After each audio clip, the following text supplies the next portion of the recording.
two different mediums that in today's world use exactly the same tools. That is photography versus videography. One is actually a lot easier than the other, and it's not the one you think. Video is easier. Video is easier than photography. And I'll tell you why just now.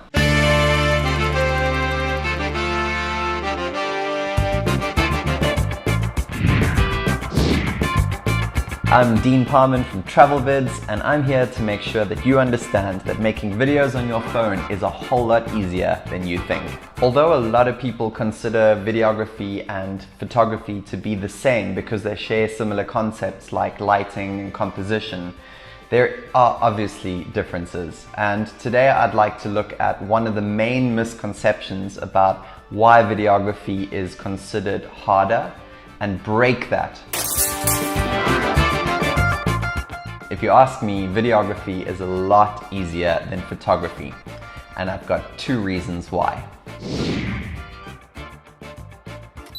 With photography, you have to capture an entire story, everything that's happening in that one single moment. With videography, however, you can break down that story into separate little pieces, each telling their little part of the story. Let me give you an example. I'm sitting at a table with some coffee. I could take a wide shot over there to show that I'm sitting at a table. Then I could do a medium shot of me drinking coffee, and then I could do a close-up of my lips going,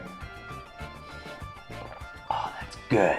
The cool thing with the video part was that I could change the angle 3 times and tell a little story about where I was, what I was doing, and see the detail of the enjoyment of the coffee. With a photo, you only have that one chance to tell that whole story in that one single moment.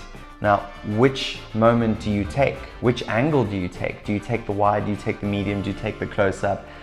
Do you take before the cup, during the sip, after the enjoyment? How do you tell that whole story in that one moment?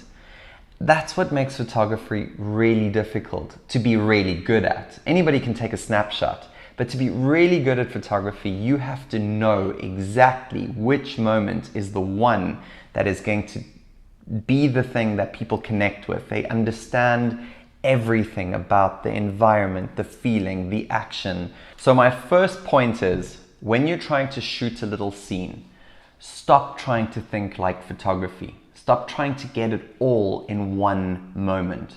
Break it down, change the angle, and get those wide, mediums, and close-up variations to tell different parts of that story. My second point is exactly the opposite. You have to think exactly like photography.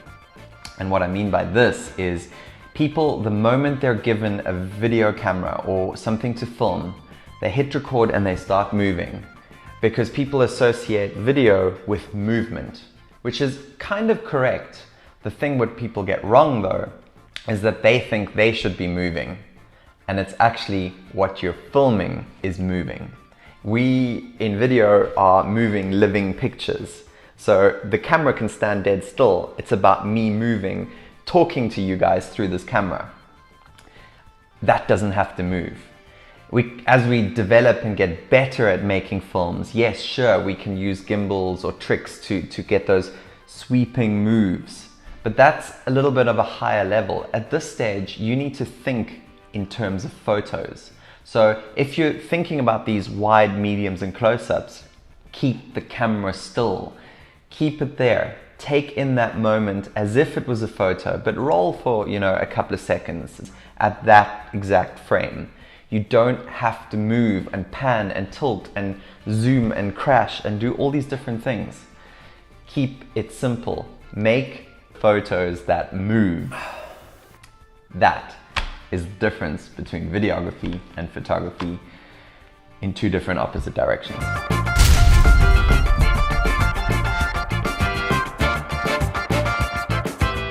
I have my own very unique opinions and ideologies and ways of teaching things that are, let's call it off the beaten track of conventional video teaching. A lot of you will disagree with things, and if you disagree, let me know in the comments. Stay around, Stay tuned, subscribe to this channel, and you'll see that video is easier than you think. Volume check. And in other news.